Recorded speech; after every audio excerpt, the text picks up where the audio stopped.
Encin-encin kepuh obat mandung ane-ane mak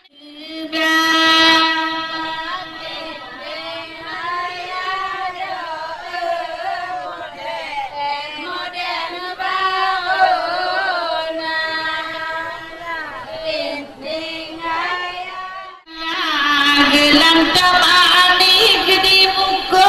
alane mandu makato kato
Bandung mesaho wate pun gata nyu anak mamuku pita bana bago mabadong badong ay anak kadua udo wai wai tatya tu arya berdua tanahnya ampun Indo mangon ubin gedong jemanya banja guna nyoya kagetonyo Indo mangon tanake ampun adelon bayar dengan baik Wai lon berdua malagu ada lo diled nado sangat lon intang payung ada lon nyuna doa mau tangga Gata dilen badung nama pama kadang-kadang ini ayah pemangan dua adanya biasa berbahaya bin kata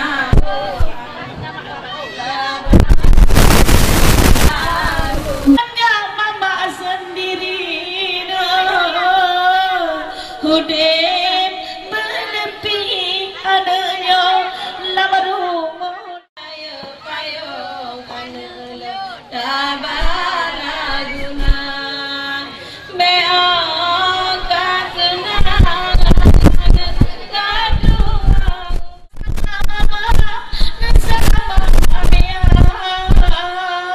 sekarang kamu diserah ayo sama suami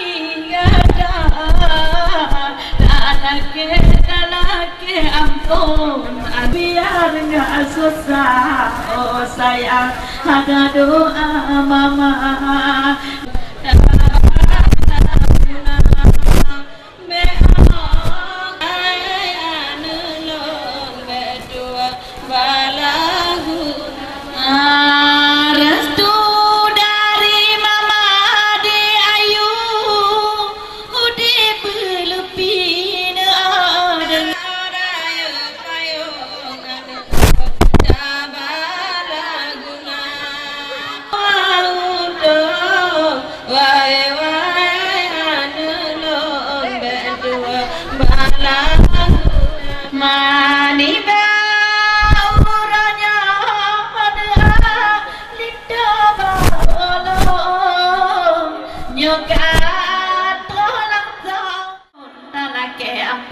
bayangan poma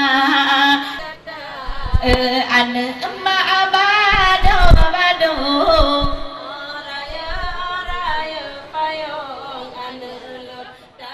tanda jamano lintu lintu barut nawe halag tibungan ideriki ni bau nyo nagema kemahadonya apa mano Allah ne laju tiga berada kerja jawi ne kepedodi Allah ni ngantingku gada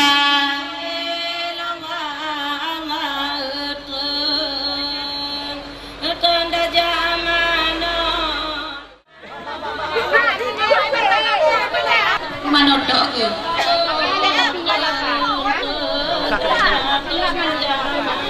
alawe lala geti bunga ni leyahan di ate ulen ayam kemelake nyo bahagia tanda jamano linto barot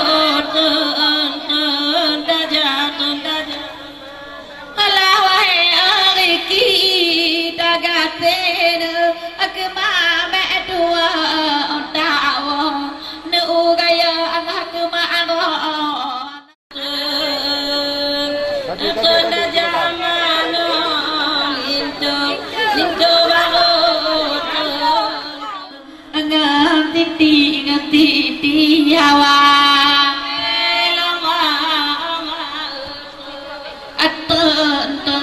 tanda jamano lintu dua awaknya lima gaya no alhayu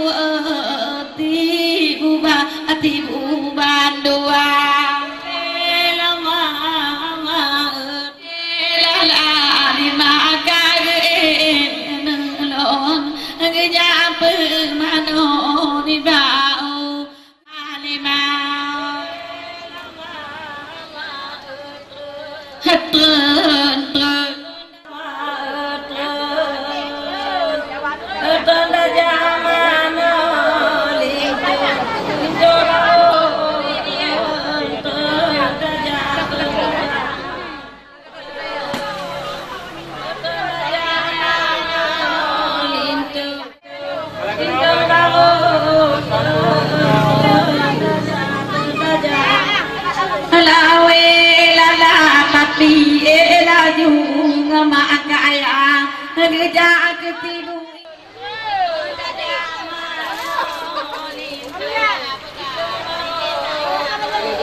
bunga-bunga panjang ni pak kepawaro anak yukalan mahal tajam alah ni bagu nyoni daelah wali dajati ketibu ialah ni laju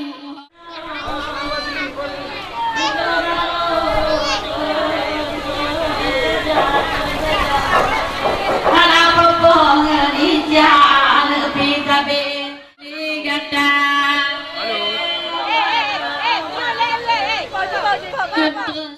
abang cinta kebatangan kaya petuk nonton tajaman lintu baru maju le mana ibu kalau ju abuni nama ani kena mesti nama ani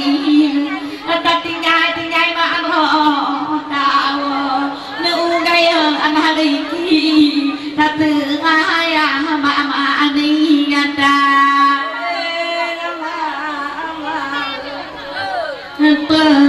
Pajang Palawe Nana Doga Kebunenggan Babuni Tiga bertahun Doa Ina juhonya ngata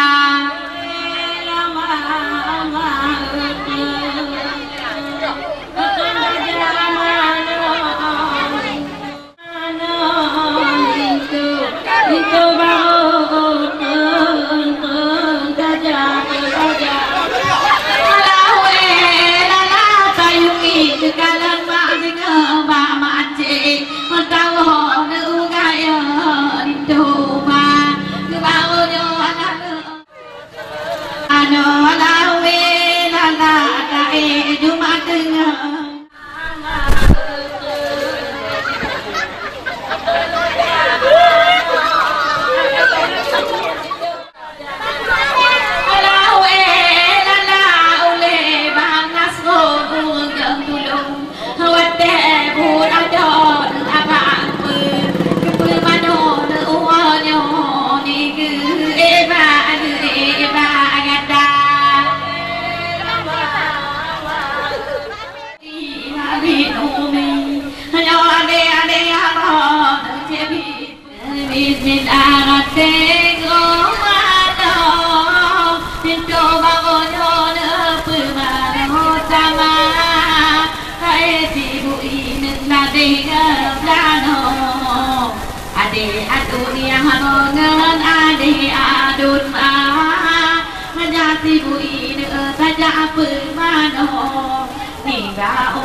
abe menota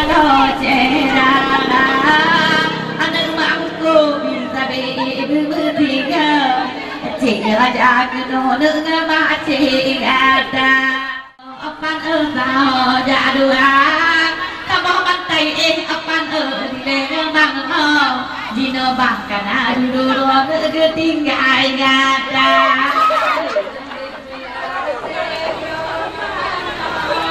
lindo baranya jadi apan di bunga ini nama aja jauhi tanyoden udah pertama di lembang di bangga di jalan di dekat kota katinggai ada tajam mana de apa di lembang tahu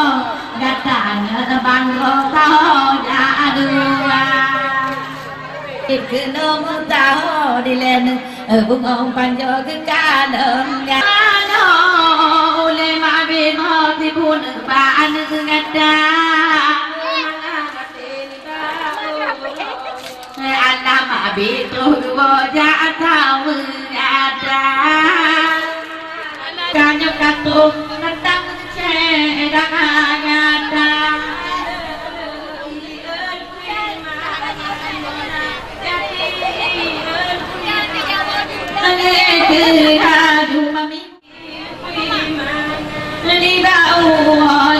ibu kaget ibu ida jadi lupi anaknya lalu mau tangga